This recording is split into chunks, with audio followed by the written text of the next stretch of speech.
¿Qué es eso de la SAE? La SAE es la entidad encargada de administrar los bienes incautados, ni más ni menos que a las actividades ilícitas, como el narcotráfico.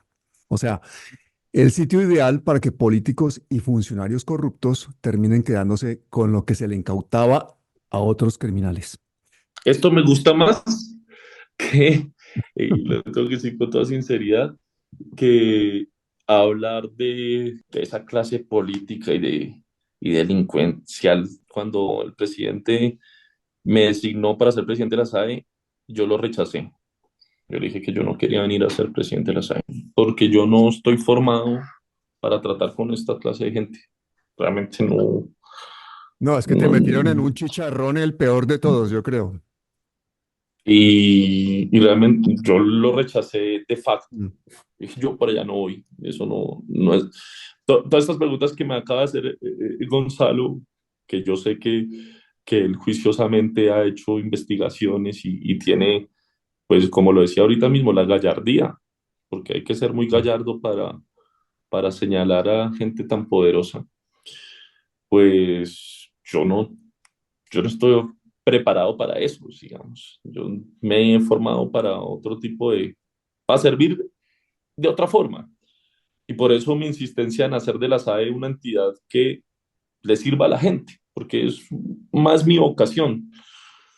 Entregamos la finca en San Marcos que tiene de vecinos a un concejal de Cambio Radical. El tipo no les dejaba pasar. Aún así, ellos sembraron arroz, sacaron fiado el tractor y sacaron una cosecha como de 500 toneladas, si no estoy mal, en 6 meses.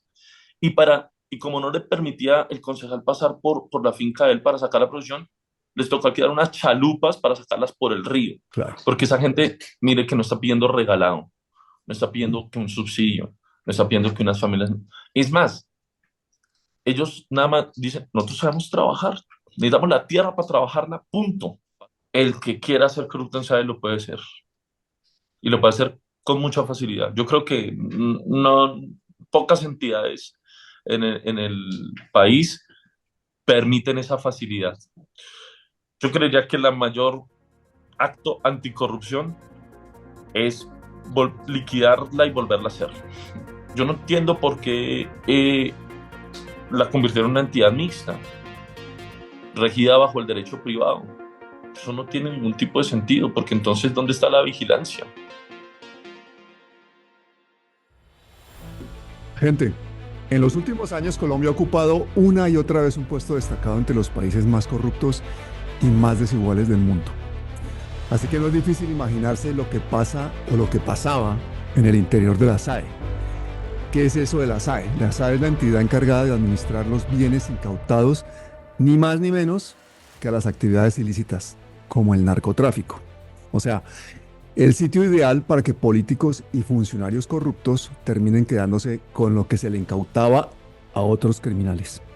Por eso a nadie le extraña la guerra desatada contra el presidente de la SAE, que designó Gustavo Petro, que es el economista Daniel Rojas Medellín, porque rápidamente Rojas se puso, pues con esa amplia experiencia que tiene en implementación de políticas públicas, se puso a recorrer el país, a entregar a los campesinos tierras que eran improductivas, que eran de los narcos, etcétera, y las puso a producir.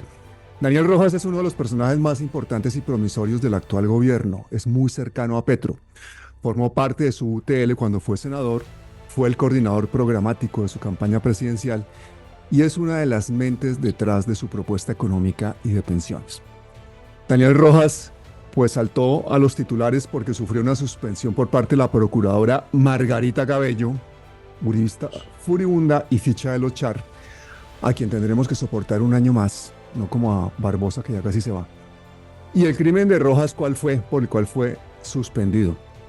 Intentó evitar un detrimento multimillonario al país. Frenó el negocio de venta de acciones de la AAA, un negocio que cerró a toda prisa el gobierno anterior y en el cual vendieron por 565 mil millones lo que costaba 2,4 billones de pesos, es decir, 4 veces más. Así que de todo eso vamos a hablar hoy con Daniel Rojas y con Gonzalo Guillén. Daniel Rojas, bienvenido. Bueno, muchísimas gracias, Pablo, por la invitación que me haces al programa. Agradecerle también a Gonzalo Guillén, periodista que admiramos mucho, personalmente admiro mucho su valentía. No es fácil enfrentar desde el ejercicio periodístico al poder mafioso en Colombia, por lo tanto, pues expresarle mi admiración y bueno, aquí dispuesto a que charlemos de lo que acabas de decir y de todo un poco. Chévere. Gonzalo, bienvenido. Bueno, buenos días, un millón de gracias por el reconocimiento que me hacen y por poder estar acá en esta charla.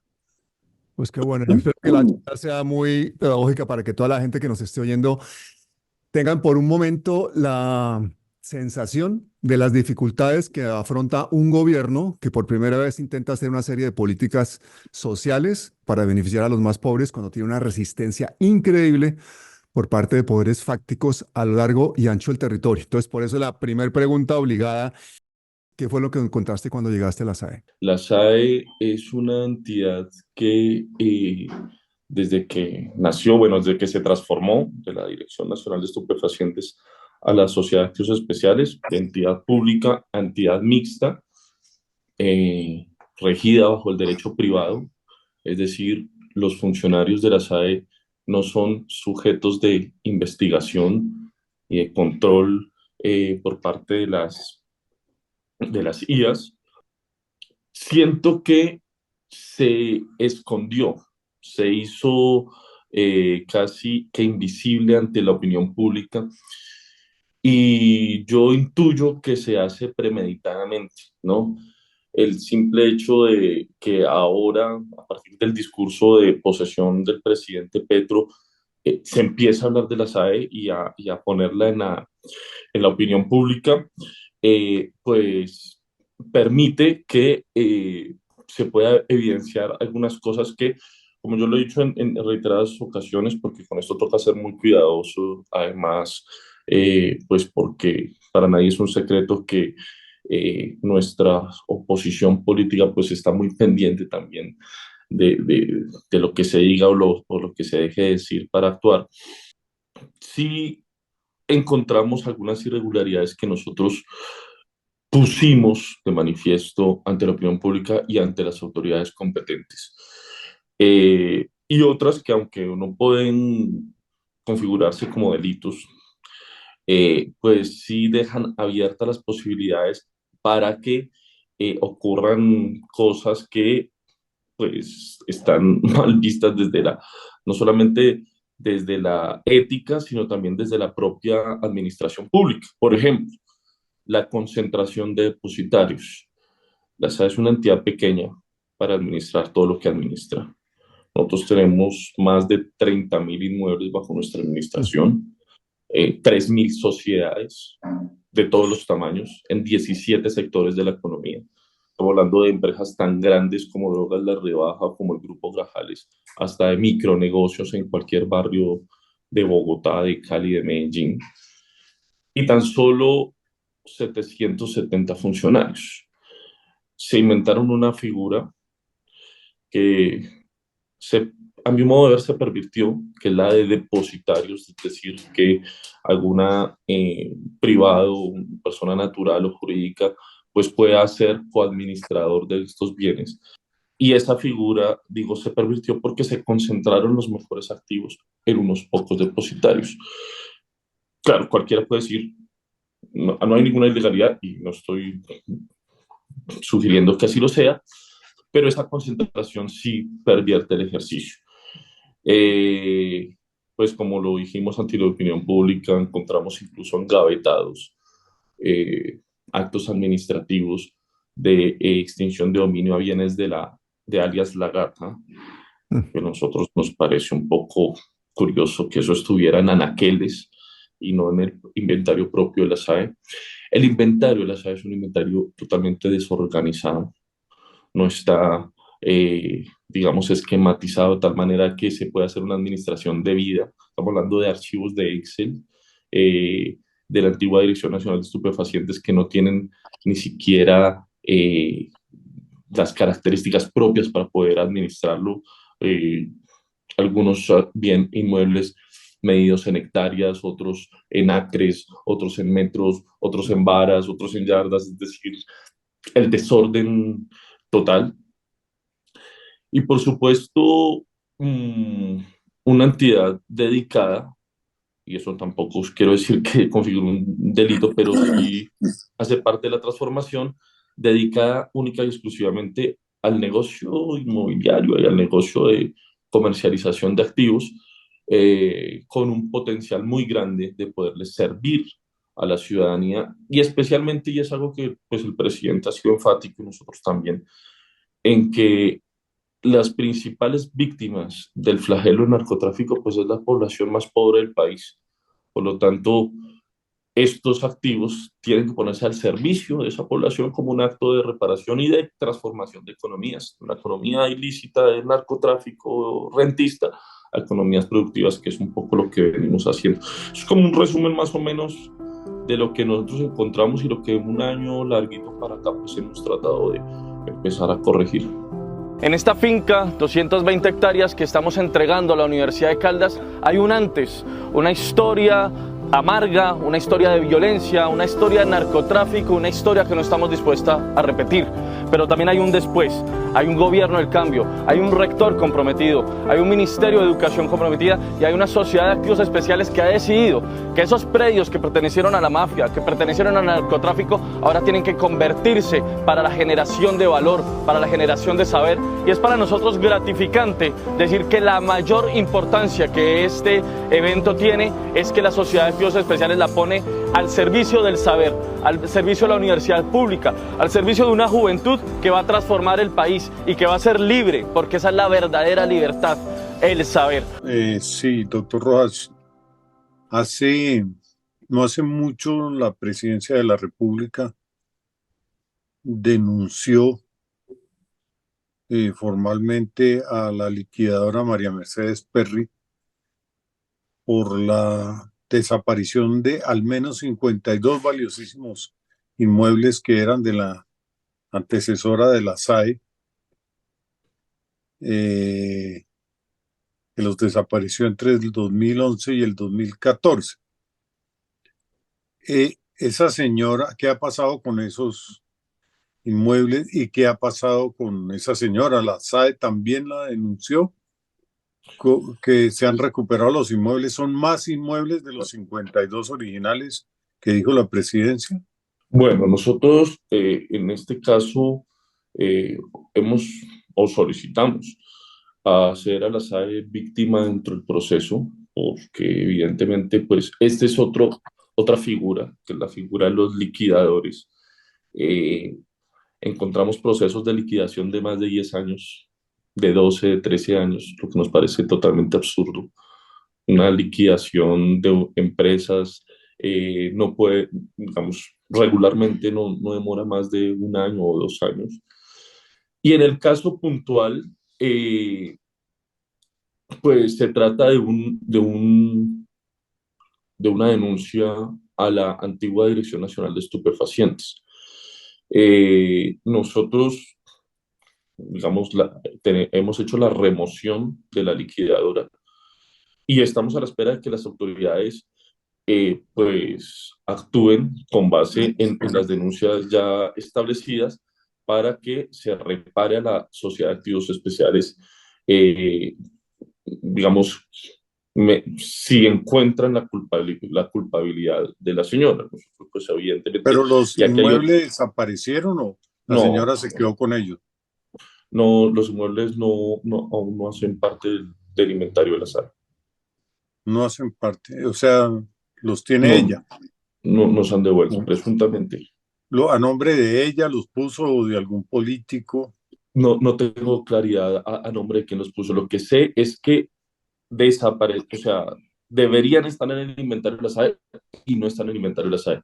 Y las autoridades tienen que esclarecer la actuación de la liquidadora para determinar si ella se los apropió o los apropió a terceros o qué pasó con los inmuebles. Pero al día de hoy no están dentro del inventario. ¿Y en qué etapa se encuentran esos procesos contra esa señora María Mercedes Perry? No tengo idea en qué etapa se encuentran esos procesos. porque ni siquiera a nosotros nos han comunicado o nos han notificado como tal. Nosotros lo que hemos hecho es solicitar que nos involucren como víctimas, digamos, cuando digo nos, digo a la entidad, porque pues evidentemente ¿Y están no los afectando han los intereses de la admitido entidad. como víctimas? No. Hasta el momento no, hasta el momento no hemos sido notificados, no hemos sido ¿Y notificados. usted cree que ahí eso se debe a que hay corrupción en la justicia? Es una pregunta bien difícil de contestar, porque pues como funcionario público uno tiene que ser muy respetuoso a las instituciones y partir de la buena fe, ¿no? Yo sé que hay muchísimos procesos, hay una congestión en la justicia, hay algo que es absurdo en Colombia, que yo, digamos, eh, hablando con nuestros pares en otros países, siento que estamos muy quedados y es que hay muy pocos jueces de extinción de dominio, muy pocos fiscales de extinción de dominio. Los procesos de extinción de dominio en Colombia se pueden demorar cualquier cantidad de años. Fíjese, droga la rebaja, casi 20 y punta de años para que el proceso de extinción de dominio surtiera un efecto. Eh, pues sé que hay, digamos, la justicia tiene ese tipo de inconvenientes, pero pues atreverme a decir que haya corrupción me podrían problemas, por un lado, y segundo, pues no tengo las pruebas para decirlo, digamos. Pero sí hay lentitud, por lo que acabo de decir, y, y realmente aquí todo se demora un montón de tiempo, o sea, hay casos que, como le digo, droga la rebaja, para que haya un fallo ya de extinción, tuvo que pasar décadas y eso es irrisorio. Nosotros creemos que muy probablemente nos favorezca mucho, eh, pues, la elección de una nueva fiscal que tenga más, o mejor, que tenga un compromiso un poco mayor. Sin embargo, pues, SAE no hace parte de los procesos judiciales, simplemente administra pues para la debida administración claramente nos serviría una justicia mucho más ágil. ¿Los políticos siguen poniendo depositarios? ¿Usted recibe muchas llamadas de políticos? ¿Podría decirnos qué políticos lo llaman normalmente? Una instrucción que me dio el presidente cuando me posesionó fue no recibir ninguna sugerencia ni de políticos ni de gente cercana al palacio. O sea, yo estoy hablando de políticos tanto de la oposición como de las fuerzas amigas al gobierno. Y, y es una, digamos, una orden que hemos tratado de cumplir a cabalidad. Sin embargo, por supuesto, eh, el primer, la cuando me citaron al Congreso de la República para hablar del plan de desarrollo, de nuestros artículos del plan de desarrollo, la primera crítica que me hicieron fue: ¿por qué no nos recibe? ¿Por qué no nos contesta el celular? ¿Por qué no nos...? Entonces, he tratado de ser un poquito más laxo y escucharles con una, digamos, condición inamovible, y es que lo hagamos, hablemos públicamente, lo hagamos sobre las cartas sobre la mesa. Yo entiendo que hay políticos que quieren llevar a sus regiones algún tipo de bienestar, pásenos las solicitudes, pero en ningún momento ningún depositario ni ningún activo se tramita con la agenda de ningún político. Y Pero es así digamos, como hemos hecho remoción. ¿cuáles son los 5 políticos que más lo llaman a usted? Pues ellos son funcionarios públicos y usted también, no creo que eso tenga ninguna reserva. Eh, los 5.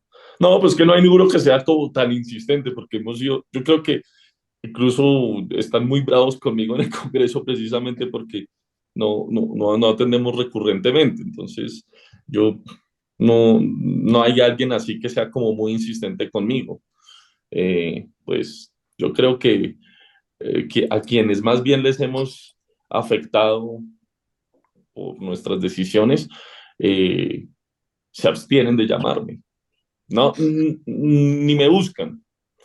y pues yo creo que hemos afectado algunos intereses de políticos. Eh, por ejemplo, hemos hecho remoción de depositarios que tenían muchísimos bienes y eso yo sé que tiene una afectación, pues es como, así, como por así ejemplo el funciona. general Palomino. En Palomino le quitamos una grandiosa finca que tenía en Cundinamarca y él incluso estuvo en las instalaciones de la SAE buscando hablar conmigo, con algún directivo, digamos que no accedimos a sus pretensiones, sino que le removimos de la administración de esta finca. Eh, este es uno de varios casos. Hay un caso que yo sé que usted muy bien conoce porque pues he leído sus investigaciones. Eh, una persona jurídica denominada Legal y Tierras que tenía una gran cantidad de bienes que le hemos también hecho remoción y lo hemos excluido del inventario de Lo de las depositarios, fincas élite, las fincas élite, 376 bienes que les removimos. Esas fincas élite que en la gran mayoría de fincas pues son susceptibles de coadyuvar a la reforma agraria que las está pero ¿por qué poniendo la en manos funcionaria que campesinas. adjudicó eso no está en la cárcel? ¿Ustedes la tienen No, denunciada? no es de mi competencia, digamos que eso Pero le ustedes no corresponde la denunciaron. a La la, SAE a tiene la un abogado, tenemos un área jurídica, por supuesto, pero digamos que no tenemos lo que le decía al principio, que haya concentración de depositarios no configura a nosotros un delito para denunciar. Nosotros, ¿qué queremos hacer? Democratizar los bienes y entonces desconcentramos. Le corresponde a las autoridades iniciar cualquier tipo de proceso si lo vea bien. Pero digamos que, y algo que también pues me hago responsable yo, es que no iniciamos aquí pues una cacería de brujas contra exfuncionarios, sino tratamos de corregir lo que a nuestro juicio creemos que está mal y una prioridad absoluta que nosotros tenemos, y es poder ayudar a la reforma agraria, poder ayudar en la consecución de sedes universitarias para la reforma de la educación y democratizar los activos para que hayan gerentes populares, depositarios populares y digamos que la gente históricamente excluida de este país pueda acceder a los activos de la SAE. Digamos que esa es nuestra prioridad mayor, digamos. ¿por qué los bienes del asesino condenado y el narcotraficante Kiko Gómez siguen en poder de él, los administra la familia? Desde la cárcel él administra y goza de esos bienes y su producido y no aparecen registrados en la SAE. Yo mismo he averiguado y no saben nada de eso. Pues nosotros ingresamos a nuestro inventario, o sea, administramos los bienes que nos entrega la Fiscalía en procesos de extinción de dominio. Cuando la Fiscalía hace un operativo de extinción de dominio, nos entregan esos bienes incautados para nuestra administración. Si si ese proceso de incautación se da, pues esos bienes tienen que ingresar directamente a la SAE. Ahora, Ese proceso se dio en todos los bienes, salvo los que escondió, que yo supe que ha escondido ganaderías el día que lo cogieron preso. sí, digamos, nosotros como a la SAE no le hacen parte del proceso jurídico, entonces nosotros no sabemos muchas Pero veces, los bienes siguen en poder de la familia de él, viven en las mansiones, en Barranquilla, en Bogotá, en, en Barrancas, La Guajira. El y tipo, pues todo el mundo sabe que es un magnate en la cárcel, maneja sí, el dinero a manos sí, llenas, como del sí. caso de otros, como Matos también, pero Matos no sé si le hayan incautado y llevado a la SAE. Pero en el caso concreto de Kiko Gómez, ¿por qué no está eso ahí? Yo he No, averiguado. nosotros estamos haciendo recuperación de activos. Y fíjese que lo que yo le decía ahora mismo, nos entregaron un inventario que es un desorden de inventario. Incluso yo nosotros hemos contratado una herramienta para permitir blindar el inventario, porque es que el inventario era de fácil acceso. Entonces, a medida que nosotros vamos, digamos, la misma gente incluso en regiones nos dice, esta finca es de ustedes y está ocupada por las personas afectadas, pues nosotros vamos e iniciamos el desalojo. Pero es que lo que nosotros encontramos es precisamente un inventario tan desordenado que casos como este pueden existir en todo el país, en todo el país. Del 100% del inventario de la SAE, solamente el 20% es productivo. ¿Qué quiere decir? ¿Qué está pasando con el otro 80%? Que no hay un control. Lo que yo les decía, y en eso soy muy sincero, la SAE no tiene la capacidad de tener el control del 100% de los activos que administra. No la tiene. Y para eso se inventaron la figura de los depositarios. A mi modo de ver, la mejor forma de tener control de los activos incautados a la ilegalidad es vender lo que se pueda vender y transferirle a la Agencia Nacional de Tierras todo lo que sea rural. Pero eso también tiene unas implicaciones. Y en el caso puntual del señor Kiko Gómez, pues nosotros quisiéramos tener una información mucho más puntual para ir a buscar el desalojo de esos predios y ponerlos bajo la administración de la SAE. Sé que tenemos algunos activos bajo nuestra administración. Sé que en Fonseca, en La Guajira, por ejemplo, tenemos ya mismo estamos haciendo la preparación de transferirle a la Agencia Nacional de Tierras predios rurales. Pero ¿De si hay Kiko algunos que Gómez? están, pero si hay algunos que están por fuera, necesitamos buscarlos. No, La, nosotros no la tenemos la mansión donde denuncia. vive la familia de él en Barrancas, que es una mansión más grande que la iglesia, casi más grande que el pueblo. Ahí vive la familia, hacen fiestas, reuniones de todo tipo, políticas, etcétera, y eso está incautado y no, Habría que no. buscar la resolución de extinción, pues, del proceso de extinción de dominio para ver si hace parte de nuestro inventario y, por supuesto, si hace parte de nuestro inventario tenemos que recuperarla. Pero como le digo, así pueden haber muchos casos, porque realmente esta es una entidad bien pequeña para la cantidad de activos que administra.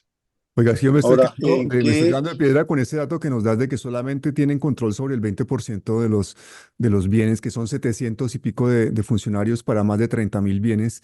Y encima yo me imagino que ustedes tienen toda clase de dificultades para poder interactuar con otras entidades del gobierno, ¿no? Porque la SAE no es experta, por ejemplo, en todos los temas de todos los bienes que está incautando. Me Es lo imagino que otro. con esa gran diversidad tienen que estar ustedes continuamente trabajando en equipo con otras entidades del gobierno. ¿Eso funciona o Eso también es difícil? es otra dificultad enorme. Eh, Ustedes conocieron hace poco una noticia que fue, digamos, rimbombante a nivel nacional sobre estas empresas de hidrocarburos que pues estaban robando la Ecopetrol, presuntamente, ¿no? O Sí. sea, digamos que el proceso está todavía eh, abierto. Eh, Nosotros en SAE no somos expertos en hidrocarburos. Es más, la administración de hidrocarburos requiere una experticia muy puntual. Fuimos a Ecopetrol a que nos ayude a administrar eso y Ecopetrol nos dice no podemos porque somos víctimas de otro proceso, entonces seríamos pues y parte, entonces no podemos, entonces nosotros ¿qué hacemos? Y tenemos empresas de agroalimentarias y ganaderas y de farmacéuticas. Entonces, y claramente, pues no podemos tener la experticia en 17 sectores de la economía para hacer debida Mm. administración. Eso dificulta mucho la administración. Nosotros hacemos convocatorias, pero tenemos que cuidarnos mucho de que las convocatorias no lleguen los mismos afectados o testaferros de afectados o involucrados en el presunto acto de ilegalidad. Entonces, eh, buscar los aliados dentro del gobierno eh, es una opción, pero fíjese, como le digo, el Ecopetrol en este caso no pudo porque hacía parte del proceso. Entonces, eso es casos se nos convierten en problemáticos. Mm, Sin embargo, la cuestión implica ser muy ágiles en la gestión y, por supuesto, tener también la claridad política y ética de que la administración de los activos no puede volver, no puede retornar a los afectados. Así fue como lo hicimos con las empresas de hidrocarburos. Fue bien difícil hacer una convocatoria de personas que pudieran tener la experiencia e incluso pues se nos acusaba de que le habíamos entregado eh, unas empresas de hidrocarburos escribió un periodista, a una tienda de barrio, dijeron. Pues primero no la entregamos, hicimos un contrato de administración que vamos pues que a revisar cada 3 meses con resultados y ese contrato de administración implica eso, que solamente pueden administrar y que si no pueden administrar nos avisan para entonces liquidar esas empresas y además una muy insistente trabajo de vida diligencia para investigar a las personas que estamos contratando como administradores, investigarles la vida, o sea, Mm. todo su historial, su experiencia, capital, etcétera. Y pues ahí estamos. Y en ese sentido, pues se afectan intereses. Claro. Habían personas que querían estar detrás de ese negocio, pero pues es parte del ejercicio. Daniel, pero ustedes son Doctor parte del Rojas, Ministerio de Hacienda, ustedes no tienen parte con el tema penal. Cuando encuentran, por ejemplo, algún poder político tradicional relacionado con el narcotráfico, entonces, ¿cómo hacen para denunciar eso o cómo actúan en ese caso? Usted lo ha dicho, nosotros no hacemos parte del proceso penal. Es más, muchas veces cuando voy a hacer entregas de fincas, lo que preguntan los periodistas, ¿de quién era esta finca? Yo a veces no tengo ni idea, nos toca ir a averiguar, que era de Gacha, que era de Escobar, que era de fulanito, de Clan del Golfo. Yo me entero en la entrega, Mm. porque a nosotros la fiscalía nos dice, vamos a hacer una incautación y tomen, le entregamos. E incluso las fincas que tenemos, las tenemos desde hace mucho tiempo bajo nuestra administración. Entonces, establecer esos vínculos entre el afectado y la clase política, pues primero no nos corresponde y segundo, no ha sido nuestra prioridad, porque no somos ente investigador. Nuestra prioridad ha sido hacer debida administración e incluso lo que les decía ahora mismo, hombre, ponerla al servicio de la economía popular, que es la gran, digamos, instrucción que nos ha dado el presidente. Entonces es reforma agraria, es reforma de educación, es economía popular. Esa ha sido nuestra prioridad, básicamente. Realmente doctor no. Rojas, Sí, señor. doctor Rojas, ¿es cierto que bienes de la SAE y que fueron de la antecesora a la Dirección de Estupefacientes están en manos del delincuente Luis Carlos Sarmiento Angulo? Digo delincuente porque él fue condenado y reconoció ser un delincuente en Estados Unidos y 2 veces ha sido sancionado. ¿Y de Uribe están en manos de ellos? ¿Bienes usted sabe que estén o esa es mentira? No, no, no. Yo no tengo conocimiento de que bienes estén en manos de ellos. No están, digamos, las empresas del señor Sarmiento no aparecen en nuestros listados de depositarios, ni de gerentes, no, ni personas naturales, digamos, de él o su familia como propietarios menos, o sea, no pueden ser propietarios porque el propietario, si están extintos es la nación y si están en proceso de extinción, pues están por definir. Entonces, no tengo ese conocimiento y yo podría estar casi que seguro que no. Ahora, completamente seguro, ya le dije lo que sucede en SAE, pero no ¿Y está en, de Álvaro en Uribe nuestros Vélez? listados. ¿Y de Álvaro Uribe Vélez? Tampoco, Y de la mamá de Duque, porque tampoco. también apareció la mamá de Duque, Juliana Márquez, la madrina, según el relato, acuérdense lo del senador liberal Mario Castaño, que era todo un entramado delincuencial de tráfico de influencias. Ahí se mencionaba la SAE. Estaba implicada en las grabaciones que sacó Vorágine, Juliana Márquez, la madre de Iván Duque. ¿Ella tiene algo que ver con posesión de algunos de estos bienes? Claramente, pues por conflicto de intereses no puede la señora ser parte tampoco del listado de depósitos de la SAE.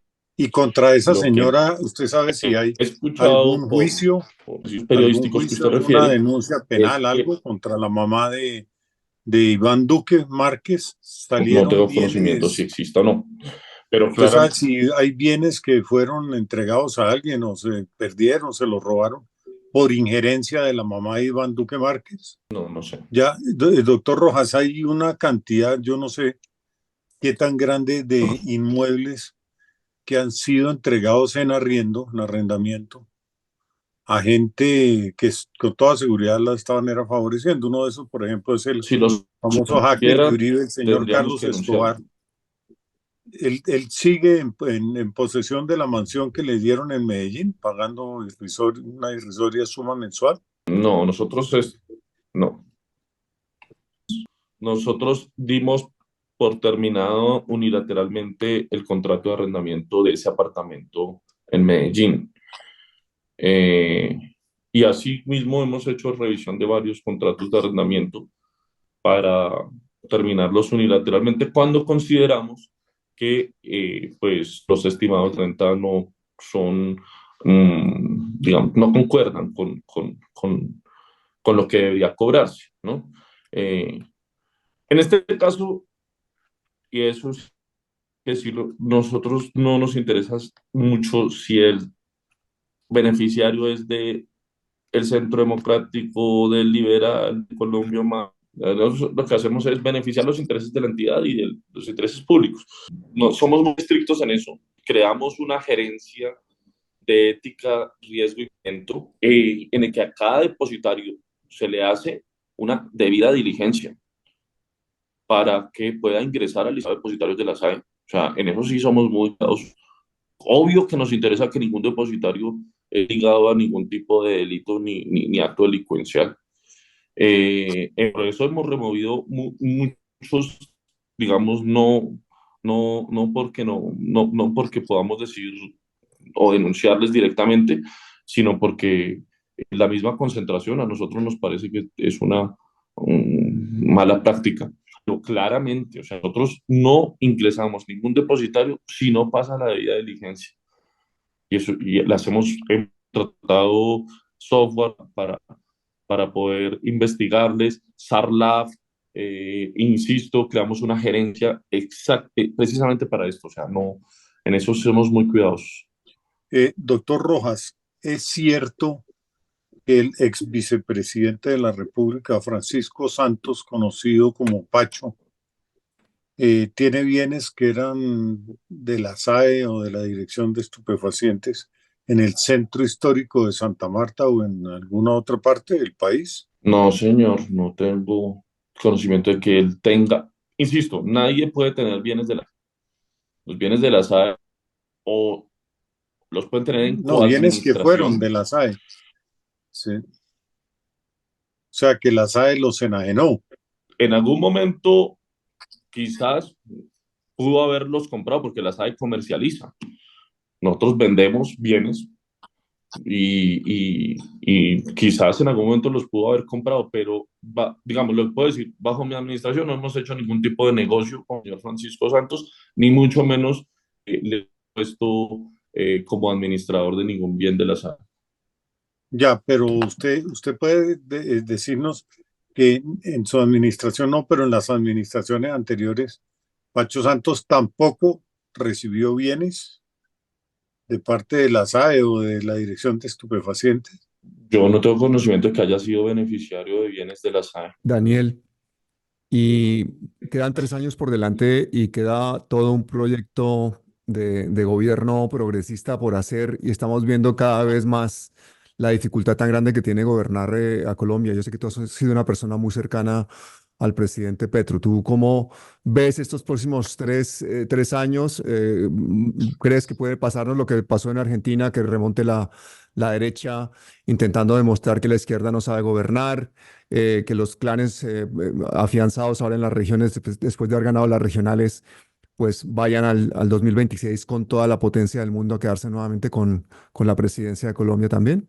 Qué buena pregunta, Pablo, porque esto me gusta más que, y lo tengo que decir con toda sinceridad, que hablar de esa clase política y delincuencial. Realmente yo cuando el presidente me designó para ser presidente de la SAE, yo lo rechacé. Yo le dije que yo no quería venir a ser presidente de la SAE, porque yo no estoy formado para tratar con esta clase de gente. Realmente no, No, es que te no, metieron en un chicharrón el peor de todos, yo creo. y realmente yo lo rechacé de facto. Mm. Dije, yo para allá no voy. Eso no es. Todas estas preguntas que me acaba de hacer Gonzalo, que yo sé que él juiciosamente ha hecho investigaciones y tiene, pues como lo decía ahorita mismo, la gallardía, porque hay que ser muy gallardo para señalar a gente tan poderosa. Pues yo no estoy preparado para eso, digamos. Yo me he formado para otro tipo para servir de otra forma. Y por eso mi insistencia en hacer de la SAE una entidad que le sirva a la gente, porque es más mi vocación. Mm, y el presidente me dijo, no, yo le dije incluso, le puedo recomendar gente que en el ejercicio programático y en el empalme, pues entendió la entidad y pues dijo, Mm. yo allá no voy a poner a nadie recomendado, yo necesito a alguien de mucha confianza y si usted no va, mejor dicho, me está haciendo un daño a mí, o sea, me puso, me dijo, es allá o es allá, punto. Chicharrón. Y pues uno como militante obedece. Y esto como preludio a la respuesta de tu pregunta, que me parece que va más a lo que es mi vocación. Yo estuve leyendo la entrevista a Álvaro García Linera, con la cual coincido mucho, y en los cónclaves que hemos hecho con el presidente ha sido muy insistente, incluso que pareciera que el Plan Nacional de Desarrollo es uno y el programa de gobierno es otro. Y el presidente dijo algo que me quedó en la cabeza y es, todos los presidentes llegan con un programa de gobierno y no les importa cumplirlo, porque llegan a hacer lo mismo. Pero yo sí tengo un programa de gobierno y yo, no, y yo quiero que mis funcionarios cumplan. Es esta parte la que me motiva mucho más. Digamos, creo que esta es realmente mi vocación. No por nada, pues en la campaña presidencial el presidente me designó para coordinar el programa presidencial. Y creo, y lo ha dicho el propio presidente, se lo escuché en sus palabras en el cónclave que hizo con sus ministros, que tiene la urgencia de que todos sus funcionarios entiendan que aquí vinimos a hacer realidad el programa presidencial, que hay que decirlo, no es igual que el Plan Nacional de Desarrollo. El Plan Nacional de Desarrollo casi que se negocia con el Congreso para su aprobación, etcétera, y se van olvidando algunas líneas del programa. Y el presidente decía, yo sí tengo programa.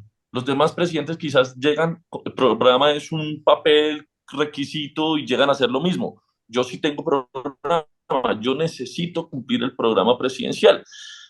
Y siento, para responder tu pregunta, que si nosotros seguimos siendo tímidos en la ejecución y realización del programa presidencial, puede pasar en Colombia lo que está pasando en Argentina.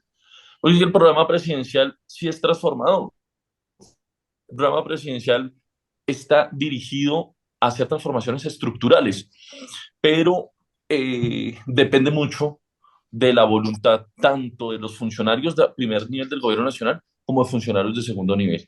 Si nosotros no tenemos la capacidad de disciplinar el funcionariado del gobierno nacional para que cumpla el programa presidencial, vamos a tener ese fracaso, digamos, esa triste historia que usted está viviendo en Argentina. Mm. Y eso es mi gran preocupación. 2024 tiene que ser el año de la ejecución del programa presidencial, o si no, hemos pasado sin pena ni gloria por el gobierno nacional, no hicimos nada. Cuando tú te posesionaste, yo vi un vídeo en el que estabas, no sé si fue en la Plaza de Bolívar o por ahí, que estaba tu papá al lado y tú le dedicaste unas palabras a tu padre agradeciéndole todo lo que eres. A mí eso me pareció emocionante. Me gustaría que la gente viera ese vídeo.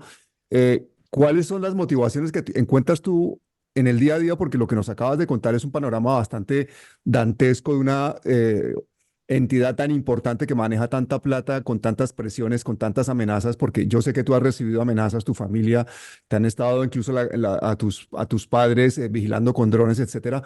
¿Cuál es la motivación? ¿Cómo consigues salir adelante? ¿Cuál es tu día a día? Porque tú eres una persona que, siendo economista y con la formación académica que tienes, estás más pensando en cómo arreglar las cosas que estar luchando en esa guerra sucia que hay en Colombia, peligrosa y que encima implica a tu familia. Sí, digamos, como decía ahora mismo cuando se fue la señal, eh, pues claramente mi vocación está, digamos, dirigida a otro tipo de servicio distinto al que podría uno intuir se puede hacer desde la SAI y esa, digamos, de ahí el interés que nosotros tuvimos de cambiar la misionalidad de la SAE, incluso de sacarla del anonimato, porque sacar del anonimato esta entidad es en sí mismo una política de transparencia, ponerla en el escrutinio público. Pero la motivación puntual, Pablo y Gonzalo, es eh, poder cumplir lo que hemos soñado. Nosotros, yo vengo también del movimiento social. Nosotros hemos estado en los paros, nosotros estamos en las movilizaciones, hemos estado en las calles exigiendo derechos. Y cuando nosotros ganamos las elecciones, pues hay un cambio de rol, pero no un cambio de principios. Nosotros tenemos, y yo acudo mucho a una frase de García Márquez, y es la lealtad a nuestro origen. Nosotros no podemos olvidar de dónde venimos, ni quiénes somos. Somos la gente del barrio, somos la gente de abajo, y de esa lealtad al origen tiene que derivarse todo lo demás. Decía García Márquez, mi condición humana, mi suerte literaria y mi honradez política.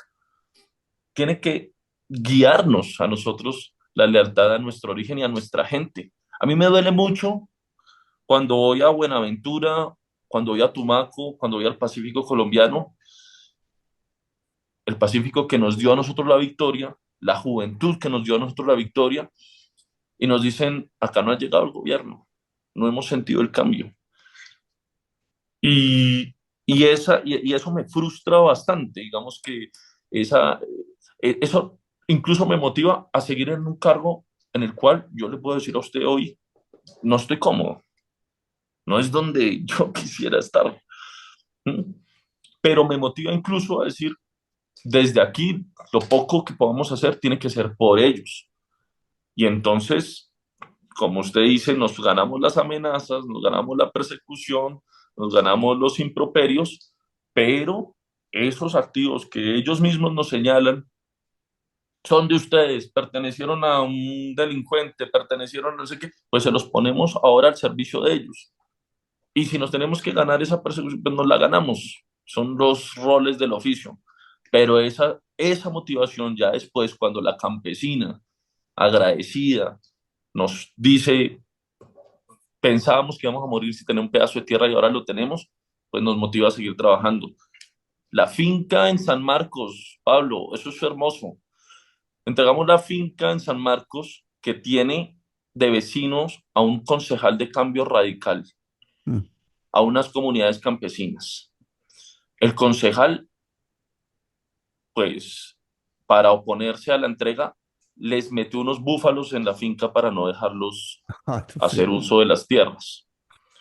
Tuvo el presidente de la República poner un trino diciéndole al concejal que le ordenaba retirarse de ahí o que la fuerza pública lo retiraba. El tipo salió. Pero esa gente tiene que pasar por una zona común para poder sacar su producción, que es la finca del tipo. El tipo no les dejaba pasar. Aún así, ellos sembraron arroz, sacaron fiado el tractor y sacaron una cosecha como de 500 toneladas, si no estoy mal, en 6 meses, y como no le permitía el concejal pasar por la finca de él para sacar la producción, les tocó alquilar unas chalupas para sacarlas por el río. No Fuimos hasta friegue. allá, ¿Cómo se llama ese pero concejal, Daniel? hermano, ay, no se me olvidan, sé que es de Cambio Radical, yo le A consigo el ver, nombre, la gente que nos esté viendo, que por favor haga la tarea y nos cuente quién es el concejal ahí en los comentarios. Interesante saber quién es ese personaje, ¿no? pero eso nos motiva muchísimo, Claro. porque esa gente, mire que no está pidiendo regalado, no está pidiendo que un subsidio, no está pidiendo que unas familias, es más, ellos nada más dicen, nosotros sabemos trabajar, necesitamos la tierra para trabajarla, punto, para sembrar alimentos. Eso es una motivación enorme. Por eso no me interesa mucho saber quién fue el delincuente ni meterme no, Mm, la transformación está con la gente y la misma gente está conquistando cosas de a poquito, porque hay que decirlo, la reforma agraria va lenta, mm. podría estar mucho más ágil, ¿no? Pero esas conquistas yo creo que al final del día le dicen a uno, bueno, vale la pena seguir aquí soportando por lo que nosotros luchamos. Ese vídeo que tú pusiste en tus redes sociales en que estás en un tractor con campesinos, ¿es ahí en San Marcos? Sí, es esa. Ah, es eso es esa. una berraquera, eso parece Papá Noel. Hacienda El Paraíso, San Marcos, Sucre. La cosecha de las primeras 320 toneladas de arroz. Tan solo 6 meses, 49 familias campesinas ya están sacando su primera cosecha. Esta es la reforma agraria. ¡Viva la reforma agraria! Además dices una cosa que es muy cierta, ¿no? Esto es parte ya de la reforma agraria, porque estamos poniendo a producir tierra que no estaba siendo utilizada y que ahora la está utilizando gente muy humilde, ¿no? Que tenían más tierra los búfalos y las vacas que la gente campesina. O sea, No. una vaca podía estar disfrutando 10 hectáreas de tierra mientras que una familia campesina estaba sin tierra, o sea, o está, porque es una realidad que persiste. Y esa es la transformación de la reforma agraria. La reforma agraria no es simplemente hacer uso de la tierra. Ese es el primer paso. El segundo paso tiene que ser precisamente poder darle a las familias campesinas la posibilidad de que produzcan.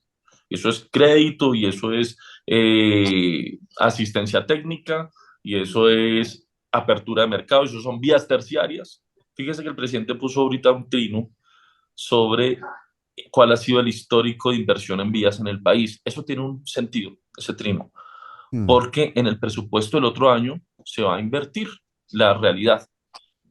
Se van a ir las mayores partidas a los departamentos donde jamás se ha tenido inversión en vías terciarias, en vías, digamos, en senderos campesinos, más que en 5G en los departamentos más ricos del país. Eso va a ser una conmoción, pero es que eso es parte de la reforma agraria. O sea, estos campesinos que te digo sacan el arroz y no son competitivos. Claro. A ellos les compra el arroz digamos, muy a ras de los costos de producción. No están ganando mucho, no ganan, pero ya están ganando algo, pero alquilar chalupas, darle la vuelta al río, todo, mientras pudieran hacer uso de una vía terciaria que la saque rápidamente a los grandes centros de acopio, pues les ahorraría costos y ganarían más. Y eso es lo que hay que hacer, esa es la reforma agraria. Nosotros creemos que SAE no va a ser la reforma agraria, pero sí tenemos una convicción, y es que todas las tierras que estén en SAE y que puedan ser susceptibles de transformación agraria en manos campesinas, la vamos a tener que poner. Y claro, eso nos va a traer consecuencias. Ya nos la está trayendo, pero, pero esa es la motivación. Si no pasamos acá sin pena ni gloria, no hicimos nada. No más que poner preso a alguien o a un exfuncionario, eso Claro, no me claro, interesa. claro.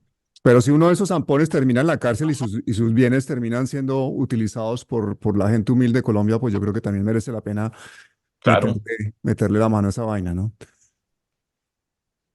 Pues, claro, digamos. Doctor Rojas, viendo, digamos, todo lo que usted dijo, lo que usted denunció cuando asumió el cargo, pues la deducción que uno tiene es que La SAE estaba absolutamente podrida, completamente corrompida. Hoy día, ¿en qué porcentaje subsiste la corrupción y la podredumbre ahí en la SAE? No sabría decir en qué porcentaje, pero lo que sí le puedo decir es que eh, SAE es una entidad muy susceptible a la corrupción, demasiado susceptible.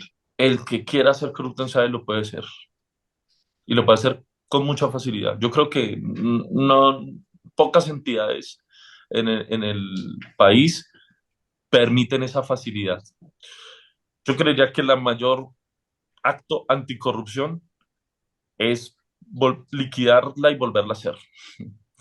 Mm. Y incluso salir de un montón de activos que no tienen razón de ser, digamos, incluso lo que le decía ahora mismo, las empresas. ¿Cómo es posible que una entidad pequeña administre empresas en 17 sectores de la economía? Eso no tiene sentido. Claramente eso es un proceso, digamos, de largo aliento, pero lo que yo diría es, eso, hay que liquidarla. Hay que liquidar y volver a ser una entidad incluso pública. Yo no entiendo por qué la convirtieron en una entidad mixta, regida bajo el derecho privado. Eso no tiene ningún tipo de sentido, porque entonces, ¿dónde está la vigilancia de los entes de control? Mm, entonces, yo sí creo que, incluso, y es algo en lo que estamos trabajando, vamos a estructurar una venta masiva de bienes. Una venta masiva que nos permita adelgazar el inventario para poder tener mucho más control del mismo. Eh, y eso, digamos, en sí mismo también son políticas anticorrupción. Pero, pero eso es un flagelo eh, Mm. tan complejo realmente. Incluso yo he acuñado una frase y es, qué difícil y peligroso es ser en Colombia un funcionario honesto. Se convierte en un ejercicio de alto riesgo, de alto nivel de riesgo, porque pues pareciera que la corrupción es algo que se institucionalizó, ¿no? Y entonces tratar de hacer lo correcto tiene, como ya lo decía Pablo en la introducción, pues algún tipo de consecuencias. ¿Cómo es posible que yo llego a decir la venta de la AAA me preocupa porque una autoridad como la Superintendencia de Servicios Públicos nos hace una valoración que nos indica que puede valer 4 o 5 veces más y el suspendido sea yo? O sea, Sí. yo digo, qué cosa tan absurda. Y estaba estrenando el cargo y yo decía, pues si así va a ser yo aquí no me van a dejar hacer nada. Porque entonces quienes nos preocupamos para que no haya corrupción somos los investigados, somos los suspendidos, somos los perseguidos por quienes deberían controlar la corrupción. Entonces, el porcentaje no podría determinarlo, pero lo que sí puedo decir es, hay una cultura enquistada en la sociedad colombiana de hacer de la corrupción algo casi que naturalizado, y eso es, Ujú. la pelea incluso se convierte en una lucha cultural, que es mucho más difícil de dar. Claro.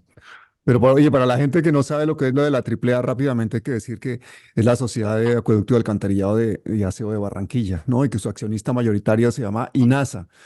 La matriz se controla a INASA, la Canal de Isabel II, que es una empresa multinacional española, es pública, pero funciona como una multinacional.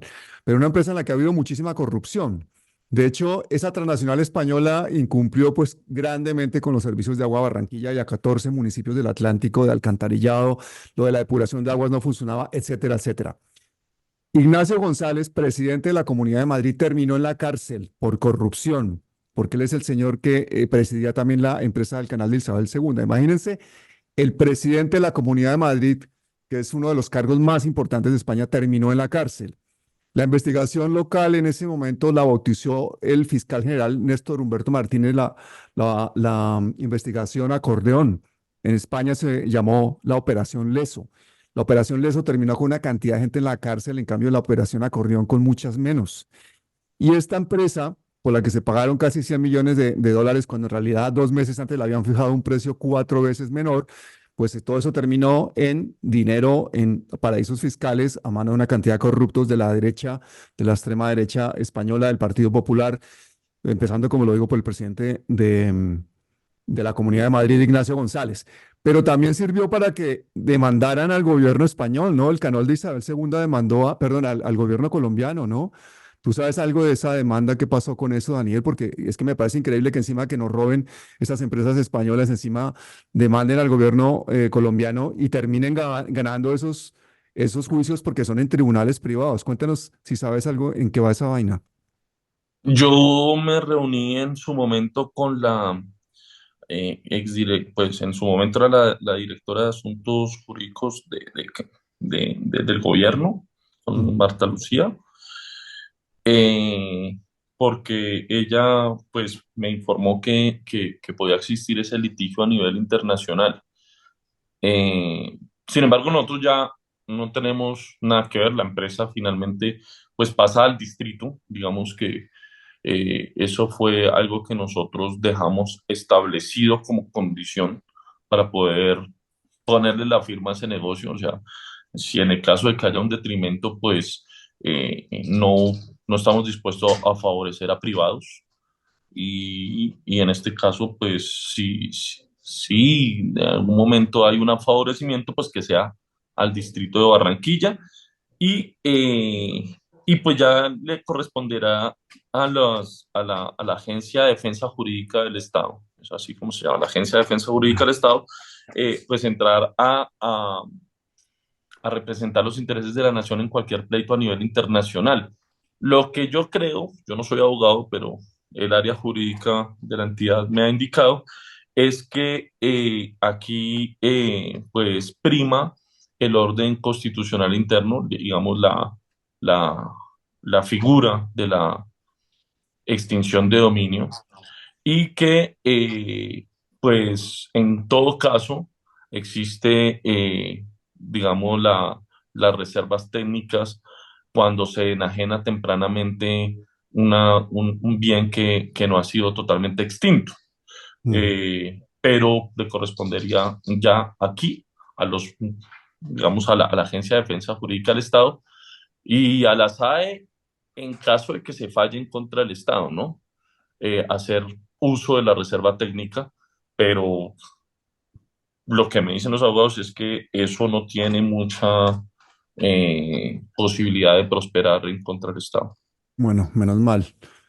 Una pregunta como economista. Yo recuerdo cuando tú estabas haciendo el empalme, tú dijiste y fuiste muy claro en que necesitábamos saber los compromisos del pago de deuda que tiene el país.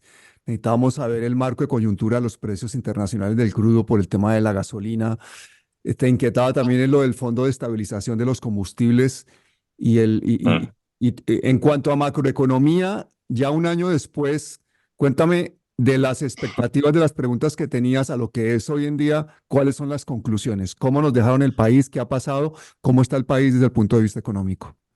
Me acuerdo que el exministro de Hacienda me reclamaba mucho porque en una entrevista al espectador dije que encontrábamos el país con la olla raspada.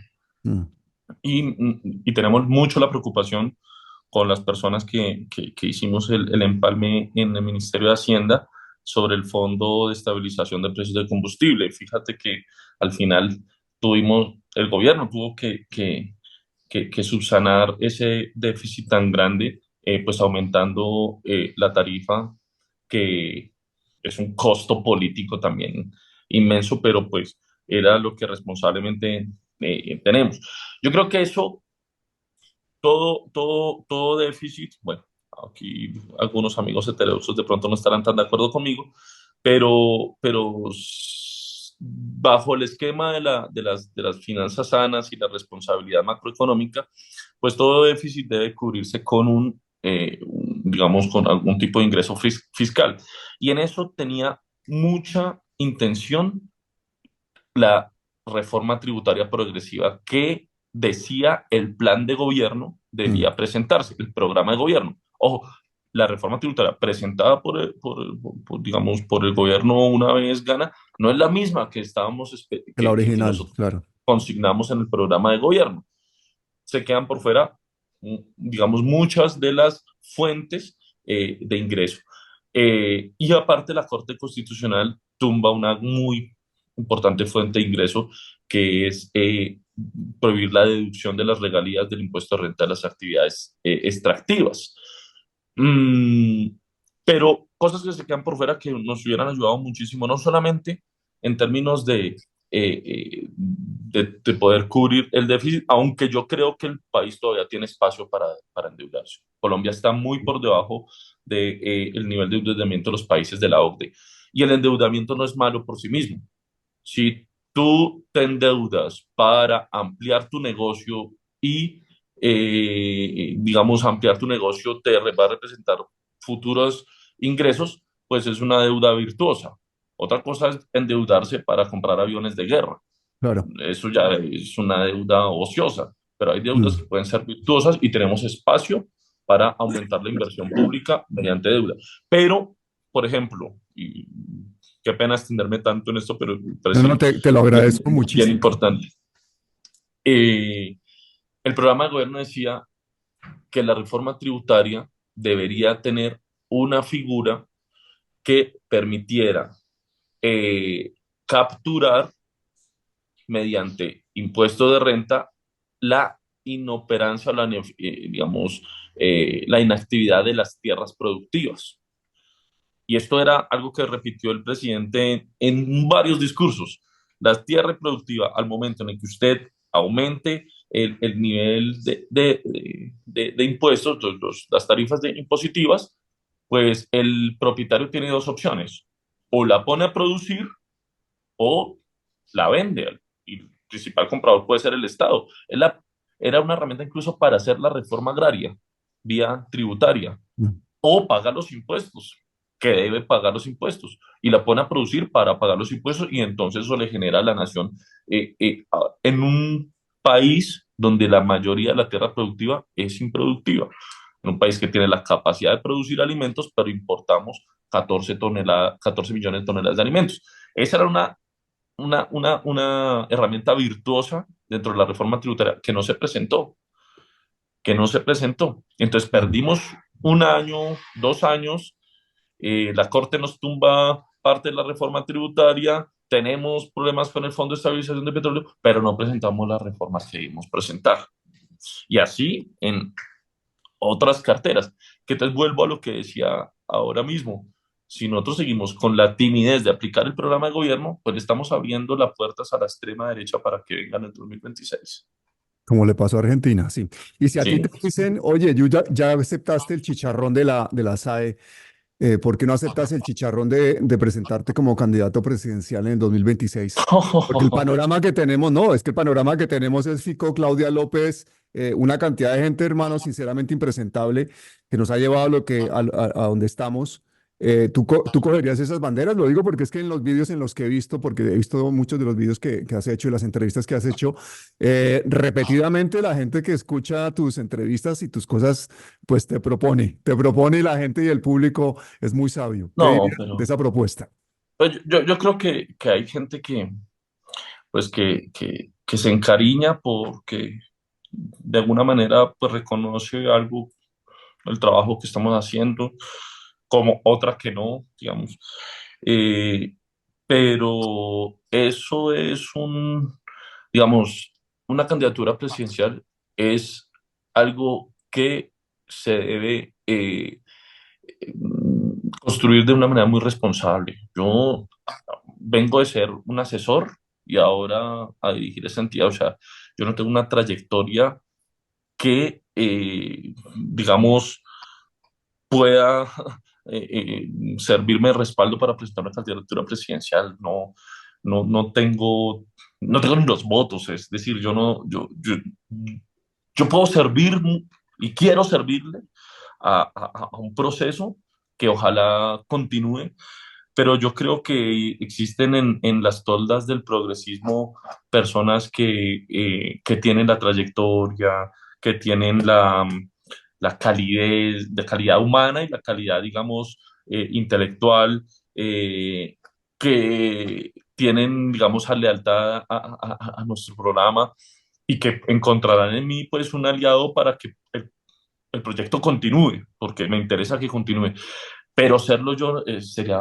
ser muy irresponsable, o sea, siquiera proponerlo, siquiera pensarlo, sería irresponsable de mi parte, primero. Y segundo, a 2026 tendría que llegar primero vivo, segundo libre, y esa es mi primera, digamos, prioridad. Poder dejar este cargo en el momento en que lo tenga que dejar, pues libre de muchos problemas que se causan pues precisamente por los callos que tocamos, y ojalá vivo también, porque es que aquí en Colombia se mata por el poder, por la lucha por el poder. Entonces, pues esa es mi prioridad, pero no lo pienso, no lo descarto, de entrada lo descarto, pero sí voy a estar muy, muy activo, como ha sido pues mi vida política, de hacer todo lo posible para que el proyecto se mantenga. Muy bien, Daniel. Bueno, pues yo sí quisiera agradecerte, pero infinitamente esta generosidad, porque hoy en estos días de fiesta, de Navidad, de Año Nuevo y tal, que nos dediques este rato tan largo, que seas tan generoso, tan honesto, tan transparente en tus actuaciones, cosa que respalda la opinión que tenía yo de ti, porque tenemos varios amigos en común que tú no lo sabes y no quería utilizarlos a ellos para llegar a ti. Me has concedido esta entrevista a un medio alternativo y eso es una cosa que quiero agradecerte muchísimo.